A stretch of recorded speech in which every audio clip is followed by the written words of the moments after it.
You open your banking app just to check. Your balance stares back at you. It, fine. Not great. Not terrible. Fine. And a thought shows up. Quite familiar. Okay. Next month, I start saving. You close the app. You feel a little better already. Like you already did something. But here's the strange part. You've had that exact same thought before. Last month. And the month before that. Maybe for years. And next month always somehow becomes this month again. Then it becomes next month all over again. So what's actually going on here? Is it laziness? Is it bad math? Is it just you? Turns out it's none of those. It's something built directly into how your brain values time. And once you see it, you can't unsee it. Let's start with a simple question. Would you rather have $100 today or $110 in 1 month? Most people pick the $100 right now, even though waiting 1 month is objectively the better deal. Now here's the twist. Ask the same people, would you rather have $100 in 12 months or $110 in 13 months? Almost everyone switches. They'll happily wait the extra month, as long as it's far away in the future. Same choice. Same 1 month wait. Same extra $10. But completely different answer. Why? Because your brain doesn't treat later as one single thing. It treats later, starting right now, completely differently from later, starting later. This is called present bias. And it's not a flaw in your personality. It's a setting in every human brain. Here's the simple version.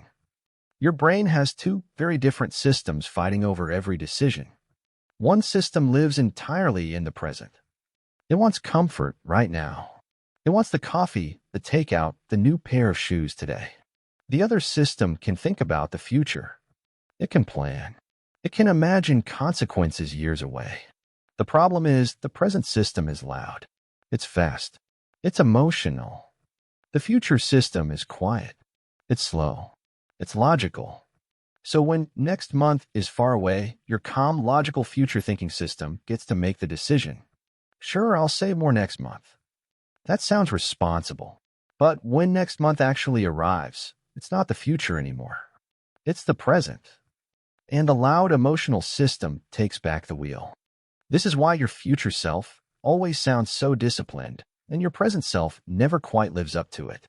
They're not even really the same person, psychologically speaking. Researchers who scan the brain have found something wild. When you imagine your future self, certain brain scans look almost like you're thinking about a stranger. Not your best friend. Not even you. A stranger. So when you promise your future self that you'll save more starting next month, you're basically making a promise on behalf of someone else.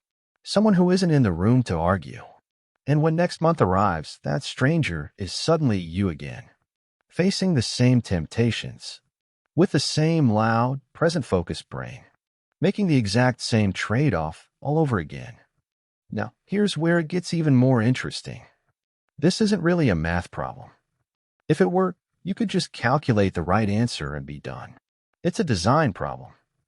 Think about it this way. Nobody accidentally saves money by sheer willpower alone, month after month, forever. Willpower runs out. It's a limited resource, and life spends it constantly on work, stress, decisions, small annoyances. The people who consistently save aren't the ones with superhuman discipline. They're the ones who remove the decision entirely. An automatic transfer the moment the paycheck lands, before it ever touches the loud, present part of the brain, before it ever becomes a decision at all. The money is gone before today's version of you even gets a vote. That's the twist. Saving was never really about promising your future self anything. It's about not trusting them to keep the promise. Let's push this idea one step further, because the illusion runs deeper than money. I'll save next month as cousins. I'll start the workout next Monday. I'll cut back on scrolling next week. I'll finally read that book once things calm down. Notice the pattern. Every single one pushes the hard part into a future version of you. A calmer, more disciplined, more motivated version. But that version never actually arrives. Because when next week becomes this week, it's just you again. Same brain. Same environment. Same phone, buzzing on the same table. The date on the calendar changed. Nothing else did. So why does this trick keep working on us over and over, even when we know better? Because it feels good right now to make the promise. Deciding to change something releases a small sense of relief, almost like the change already happened. Your brain gets a little reward just from the intention, not from the action, just from the plan. That's why writing "Start saving next month" in your Notes app can feel oddly satisfying. You haven't saved a single dollar, but your brain quietly checks a box anyway. It's not that you're weak-willed. It's that your brain is efficient. It rewards you for planning, because for most of human history, planning ahead genuinely was the hard part. Predators, seasons, food shortages. Planning kept people alive. It just wasn't built for a world with recurring subscriptions and one-click checkouts. Here's the part that should genuinely surprise you. This bias isn't random. It's not a personal failing at all.